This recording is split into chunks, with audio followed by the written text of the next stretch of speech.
Good afternoon. This is Ronald Bird with another edition of Style Speaks. I'm here in Columbia Heights on this very kind of cloudy. The sun want to come out and it gets a little drizzly and all that kind of thing. But I have a very special guest nonetheless who has decided to sit down and have a conversation with me. Poet Orville. What's your last name? Walker. Walker. I got brain locked there for a second. I'm sorry. Yeah. I just wanted to actually have you tell everybody what your name is, but I said, well, let me tell everybody what his name is. But then, you know, this gray hair, it means something. I forgot that. But Mr. Walker, nice to have you here today. It's nice to be here. I appreciate you sitting down with Style Speaks and having this one-on-one conversation. Tell everybody where you're from. So, I'm from DMV. Like, literally, I've lived everywhere in the DMV. Okay. But I was born here, but raised in Jamaica as well. My parents, my whole family is born and raised in Jamaica. Oh, okay. So I'm Jamaican. Okay, but you were born here in Washington. Okay, but you go back and forth. Back and forth. Well, that's cool. That's cool. Well, I mean, how are you liking this country? I mean, what would you prefer? I mean, obviously you're here, but I mean, there may be circumstances that bring you here and keep you here. But well, as far as you know, monetary, there's a lot more chances here to make money. You know, unfortunately, Jamaica is a third world country. You know, so $1 dollar, I forgot what the exchange rate is now, but it's like 98 Jamaican dollars. So my parents thought it very important for me to know where I come from. Hence me, you know, being immersed in the culture there. But there are a lot more opportunities for substantial growth and foundation here. So I love the weather here in the summer and the spring. I can't stand winter. I've been here a long time. Well, that's your Jamaican side. Oh, gosh, obviously. I don't do the cold. You don't do the cold. I don't do the cold, okay. I mean, I do, but yeah. I'm not going to be as pleasant in the cold. It's going to be like, if this interview was in December, okay, he may not have showed up. We'd have to be inside. Well, yeah, well, it wouldn't be outdoors. Yeah. It wouldn't be outdoors, definitely. Well, I mean, that makes sense. I mean, obviously being kind of sort of that climate. I'm kind of sort of the opposite of you, although I'm not from Alaska. I'm from the Washington metropolitan areas too, but I love the falls and winters here. I love the cold weather. It just, that changes my attitude. When now, like a month from now, when I'm doing my outdoor, it will definitely need to be shaded, and you know, I try to go indoors because I just don't like the heat and all that kind of stuff. But having said that, one of the things that kind of interests me to you and wanting to talk to you, Orville, I like the fact that, and I know you kind of brand yourself as a poet, but I know that whole spoken word, and it's interesting that people, I remember back in maybe mid to late 90s, I was living in Atlanta, Georgia. Spoken word was really, really hot back then. It was new, kind of the thing, the fad. Everybody was doing it or whatever. Apollo, they, you know, had featured guests, you know, doing spoken word. But how did you kind of start in that genre? What made you, you know, get into that? So for a long time, I was an observer. I always had an affinity for words, even young. So I would go to open mics and just sit and really listen and observe. I've been writing since 15, but not until maybe almost 1920 did I even share anything at all. Because I believe that if you are going to be a part of something, if you're going to be an actor, you need to know about acting and know the people that have come before you. So that's what I caught myself doing. I would just go to open mics. I was down here in Columbia Heights. I was on U Street. I was in, you know, all Busboys and Poets. Shout out to Bomani Arma. That's one of the first brothers I saw host an event, and it was like, wow, this is amazing. And so I did a lot of research, and I think I found my niche. You know, what I was bringing to the table was more of a conversational style of spoken word. Okay. It was something that just naturally kind of flowed through.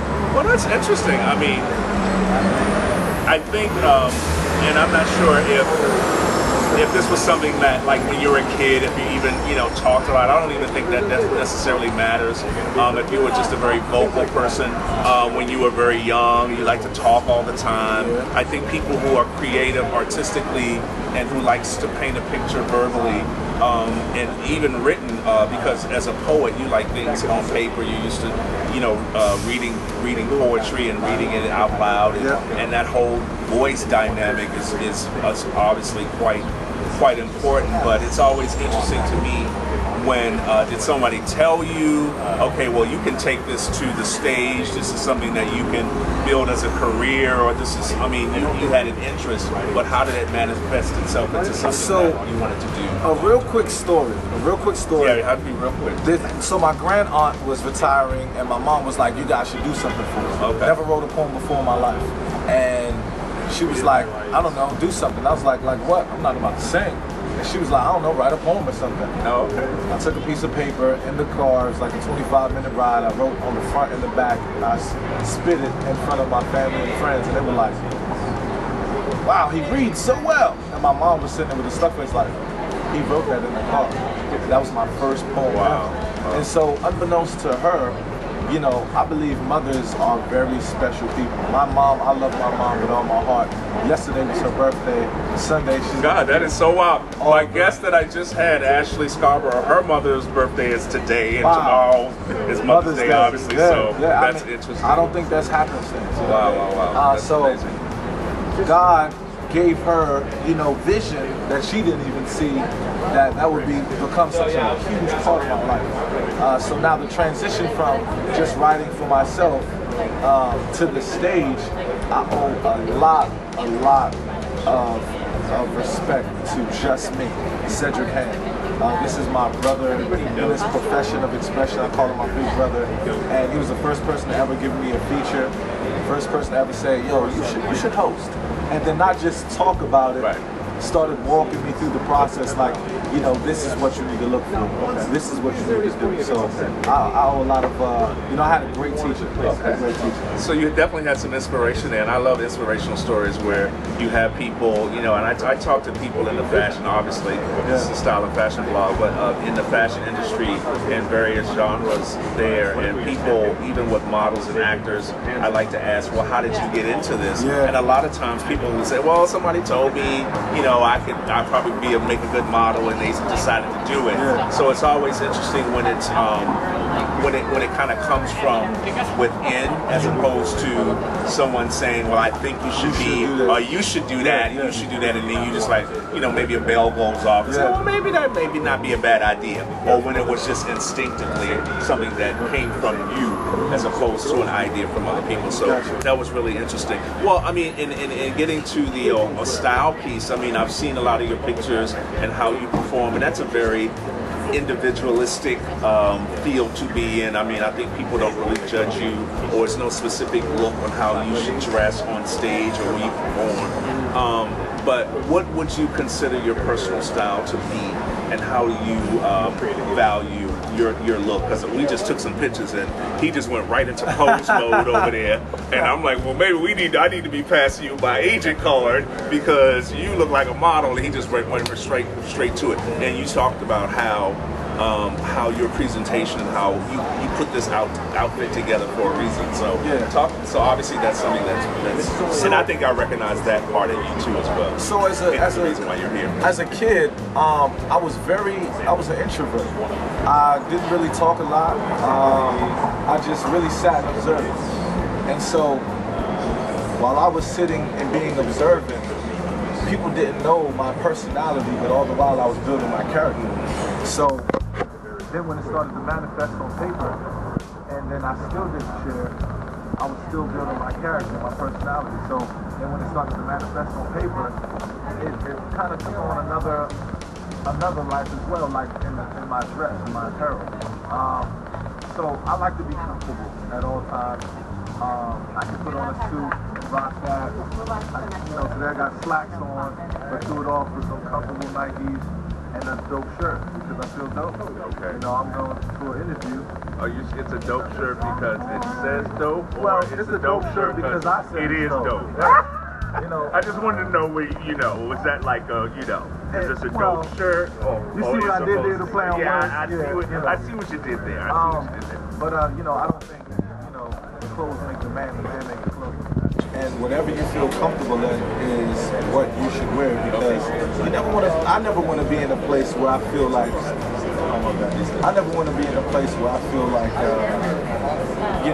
I'm uncomfortable. It's like,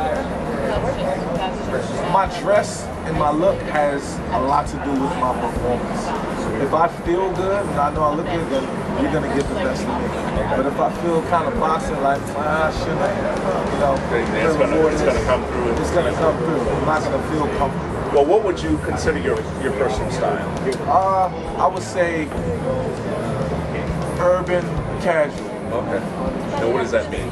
So it means at any given point in time, whatever I have on, I could be good at a lounge, at a day party, or just kicking it with the fellas, going out on a date, whatever I have on at any time. Okay. What do you like? Dressing down, dressing up? You don't mind putting on a suit and tie if the occasion calls for it? You like rocking jeans and slacks. You're very eclectic in your style. You can kind of manipulate whatever look that the situation calls. Definitely. I can see that part. Hence the whole model-esque physique that you have. I always envision clothes on a person. Gotcha. And how the clothes would form to their bodies. That as an agent and just as a person who's very conscious of look and style on individuals. So that's kind of the first thing I see, and I saw that in your photographs, and I see that in person here. So it definitely reflects your attitude and your demeanor. I mean, it's a good look. It's definitely a good look. So you've been able to own that. So what is something that I know you're in the process. You're on tour, getting back to the to your field. You're on tour right now. So tell us a little bit about where you've been performing, where you're going to be, and how people can kind of find you. So the tour started in Baltimore. Okay. It's an amazing first show. What's it called? It's Artist Life Tour. Okay. Artist Life Tour. And so the next leg of the tour is May 29th, and that will be in Atlanta. Okay. Cafe Cafe. Okay. I've never been to it. Wow, I lived there for really? Yeah. Everybody that I've told, hey, I'm going to Atlanta, Apache, oh man, that's a spot. You're gonna love the energy in Atlanta. It's a party city. Like, well, you're going for a professional reason. I'm going for the art. Don't get all. I ain't gonna get lost in the songs. Because it's very sucky-winish.